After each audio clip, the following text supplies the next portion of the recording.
ஏங்க 1000 ரூபாய் கொடுக்குறேன்னு 32,000 தான் வந்திருக்கு, மீதம் இருக்கிற பணம் கொடுங்க அப்படின்னு கேளுங்க. அப்புறம் இன்னொன்னு சொன்னாரு, கேஸ் சிலிண்டருக்கு மானியம் 100 ரூபாய் தர்றேனாரு. ஏதாவது கிடைச்சுதா? யாருக்காவது 100 ரூபாய் மானியம் கிடைச்சுதா?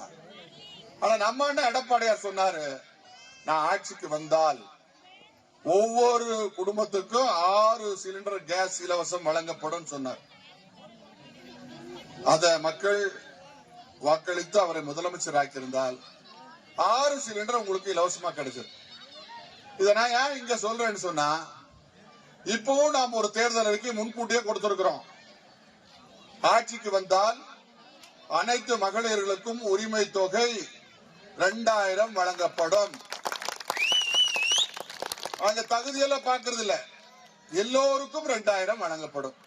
ரேஷன் கார்டு இருக்கிற எல்லாத்துக்கும் 2000 வழங்கப்படும். அம்மா எப்படி சிலிண்டர், அதான் sorry mix grinder, fan, mixie கொடுத்தாங்களோ அது மாதிரி எல்லாரும் இன்கம் டாக்ஸ் கட்டினாலும் சரி, ஏழையா இருந்தாலும் சரி, எல்லாத்துக்கும் கொடுப்பதாக அண்ணன் எடப்பாடியார் முடிவு செய்திருக்கிறார். ஆகவே மீண்டும் அண்ணன் எடப்பாடியார் வெற்றி பெறுவார். மாதா மாதம் மகளிர் உரிமை தொகை 2000 கிடைக்கும். முதியோர் உதவித்தொகை 2000 கொடுப்போம். நாம எல்லாம் அறிவிச்சோம்.